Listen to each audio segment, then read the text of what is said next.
Hey guys, आज मैं आप लोगों के सामने जो है रोस्टिंग वीडियो लेकर आया हूँ। इतना जो है आज के वीडियो में जो है फनी होने वाला है। बोलोगे यार अहमद भाई आपकी बार वीडियो जो यार बहुत अच्छा वीडियो लेकर आए हैं, मगर हाँ छिनार भौजी कुल का वीडियो आया है, कोई मुश्किल नहीं है, मगर हाँ देखने में जो है बहुत मजा आएगा। प्लीज आप नए हो तो हमारे चैनल को सब्सक्राइब कर लीजिएगा और कोई भी क्वेश्चन हो ना तो कमेंट में अपना राय दीजिएगा। आइए हम वीडियो तरफ ले चलते हैं आपको। दिहले दर्द राते हमरा बुझाता भौजी जन ज्यादा ठोकाई हो गल बट का हो। हाँ सही में भौजी देख लो, भौजी जन बजे तम से गरमा बिया आ बिल्कुल हाँ बोल के भौजी जन गरमा गेल बिया है ना। अब फोन पर बतियावत या नीचे से रगड़तिया ए भौजी रगड़ तो पानी के चुवत हां पनिया तो नहीं के पानी से चुवते होई, मगर तू बतैबो नहीं। देखा ता कपड़वा जन भाई गंदा हो जाए, अब मुहके लागी जाके नहाए के पड़ी, ठीक ना। चलो बहुत जाके बतावा का भइल। अरे भौजी हो भौजी का कहीं हम करा के एक देख के जन दिमाग हमारा एकदम खराब हो जाता है। हाँ और जितना खजोत या उतने जन बाबू जन पे खड़ा हो जाता है। हाँ देख लो भाई लो देख लो इतना हरकत जन में करता रही मेहरारू कुल आज के डेट में भौजाई कुल हद से ज्यादा जन बजे आगे बढ़े खातिर कहाँ से कहाँ नीचे गिरता रहे। बताओ जन भाई अश्लील वीडियो नहीं हटे, असली फैलाव नहीं हटे। अब ए पे जन कई लोग हमने के भाई तो हम लोग रोस्टिंग कर करके या अश्लील फैलाव तर लोग हमने के तो खाली जन भाई बूस बोला तो नहीं जा और तो जन खुलियाम हाथ लगा के जन देखाओ तरे सन। अरे कर भाई दिमाग हमारे बिल्कुल यार खराब हो जाता है। चल भौजी हट जना तो को बढ़िया से पहला हम करब हम ना भगबू ना मनबू हो बलाई बाबा के बढ़िया से रलाई जन करी है बाबा यहाँ तो सोच लिया। चल भाग यहाँ से भाग, तू भाई जो दिमाग खराब कैले भी वही तरह से कि देवर हो देवर का जन्म बजे सबके जब चिखेबू तो देवर जन्म चिखिए ना चिखबे करी है। हैं चलो ठीक बा आगे बताओ। गाड़ ली भाई बा। अरे हमारा बिहार तो तरह गाड़ी में तुमरा खोजले होल बा का माटी का तेल लगा लो या पेट्रोल डीजल लगा लो है ना। अब वैसे मने आप कहीं दिमाग हमारा खराब होते का भाई जो बादर चोर भी है ये कम नहीं के यो छिनारे भौजी है ठीक ना। वह धन बढ़िया से रगड़ ले वैसे जब तोर गाड़ी के खोजले खत्म हो जाए ठीक है ना, तोरो मरवाल जन कम हो जाए ठीक ना। भौजी चल ठीक आगे बताओ।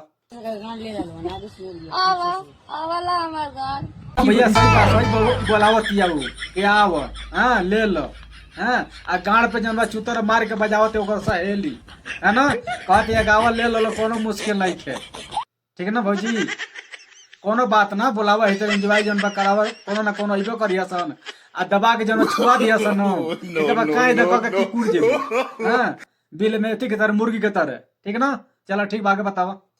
आवा मार दे बैसन बाबा सिर हो जाई। लो देख लो कहने लो कबर के यार हम कैसन वीडियो लेके आवत रहे कबर लोग नहीं कबर लो, मगर हम कैसन ये समझ में नहीं ख्यावत कि जितना जन अश्लील फैलावत रहे सन तना जन बजे घटिया बात बतियावत रहे सन। दिमाग यार देख के यार खराब है, काश तो हम लोग खराब होत हुई है ना। लाई जन तो बढ़िया से जन करती मगर का कर पता नहीं आजकल हम खुद अपसेट बने के खुद देख के ठीक ना। चलो ठीक आगे बताओ। मार दे बैसन बाबा सिर हो जाई उ तो टाइमो बताई है ना के केकरा के मारी आ केकर बाबा सिर होई बात बतियाओ तो भौजी है ना। मारे बढ़िया से ना फाट के बिल्कुल जन बजे अथी हो जाए कुआ हो जाए ठीक ना। बड़ा बढ़िया बनल भगवान पतरकी के गला सामान। अरे कर बहिन के चोदो नो ओह का हो भगवान सुन लो देख लो। हैं तू तो आदमी के जन बजे बढ़िया जन बजे खूबसूरत में बनावत हुआ, मगर तोहरी ऊपर जन भाई गाना जन में निकाल दिया लो हैं कि बड़ा बढ़िया बनीला भगवान पतरगी के अगिला सामान। बतावा उनके सामान में अच्छा लगता है देहिया कमरिया ई को अच्छा नहीं लगा उनके सामान में अच्छा लगता है। भैया तो जब चिकन नहीं करो हैं हमारा तो वह लागत है ठीक ना। तो हम बड़े तो भगवानों के जन्म नाच दिलो तो हम लोग छोड़बो ना उन्हों कम से कम छोड़ दलो। बड़ा बढ़िया बनल भगवान है मोटकी के गला सामान। देख लो हम लोग कहबो लोग यार अहमद भाई कैसे कैसे वीडियो लेके आवत रहे। ई बतावा के वीडियो जन में ना निकाले लो गायकार लो लड़चट गायकार तबा ले गयो है ना कि जौन पावा ता लो तो उन्हें लेकर हुर देता लो है ना। अब बताओ पत्थर के ऊपर से उठले हैं तो मुर्गी के ऊपर गए हैं कि क्या भगवान जन्म मुर्गी कैसा सामान बना दे देख के यार दिमाग यार बिल्कुल यार खराब हो जाता है। ठीक ना भाई लोग, तो हमने लोग का जन्म खराब होत होई ठीक ना, तो बताइए लोग कमेंट में, तब जन्म ये लोग को बढ़िया से डलाई जन्म सब जन मिल के टपा टप हो ही ठीक ना। चल भौजी आगे बताओ रखा का बहन के फिर दोबारा आ गई अब है ना। आ फिर जन्म लेके जन्म खजुआवती है वही बारह से बहन के हमारा बियाह तो खुजले भेल बकाए करा रे वो तो हमारा बुझात है। तेहू जन्म लेके जन्म पेट्रोल से आ बढ़िया से जन्म पूरा धो ले है ना। वो अंदरवा जनबा नु अंदरवा गुफवा में खूब बढ़िया छोटे हती कीरी होई सन, यानी सुलेमानी कीरी बोला जाला ओकरा के सुलेमानी कीरी उहे कीरिया बाड़ी सन है ना। उहे जब हैंग करत रहे सन तो वही जन बजे खुजला तब भौजी बतिया जन सही कहने ऐसा बात नहीं के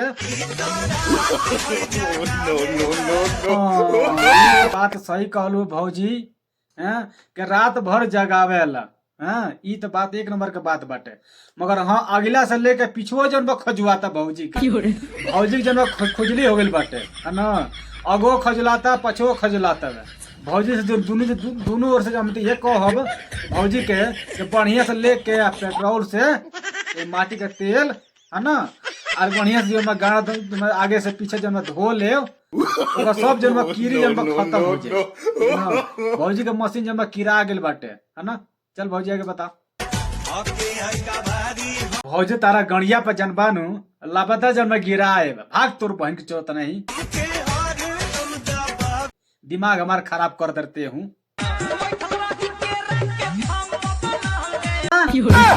बैठल रहे केरा के थम पे, तू तो केरा पर नहीं खूब बैठा तू तो पेड़े के ऊपर गाछी पे जाकर बैठल बाड़ू हैं। अब मार टपा टप जो मैं हिलावा तारू भौजी। अरे खुजली थी हो जाइयो खुजले तो नहीं होई मगर घावा हो जाइए तो जब दवाई बू तो घावा होके पड़ी। देख लो भौजी देख लो भौजी के जन्म कारनामा तो भौजी जन्म वो गाड़ी में खुजली मगर हाँ आगवा जन्म ज्यादा खुजली भइल बाटे वही से जन्म आगवा से जन्म ज्यादा दब मार दिया है ना। अरे का हम कहीं तो एक देख के दिमाग हमारा बिल्कुल यार खराब हो जाता है बस इतने में पसेना छूट गई है ना। चढ़ गए जन्म पेड़ पे। अरे कर बहन कच्चो तो काम कहीं करे हैं। अरे उतर जो कोनो मुश्किल नहीं है उतर जो काहे के जन्म जो पर के पेड़ों के जन्म धक नसले बढ़ते हूँ पेड़वा के नाश मत। अरे सरसों के तेल ना हमारा लाड़ जन्म जब माटी के तेल से मोला ना हाँ के सरसों के तेल पे जन्म मोला तारू वैसा का कुछ ना होई अंदर में खुजली ना जाये मगर हाँ माटी के तेल से मोलबू तो जब खुजला जन्म कम हो जाये ठीक ना। ये भौजी मान जा। हे गाइस हमारा वीडियो आप लोग कैसा लगा दिल में मत लीजिएगा यहाँ से मजाक के लिए वीडियो बना हुआ था और नेक्स्ट वीडियो लेकर आए किसी और दिन। ओके बाय।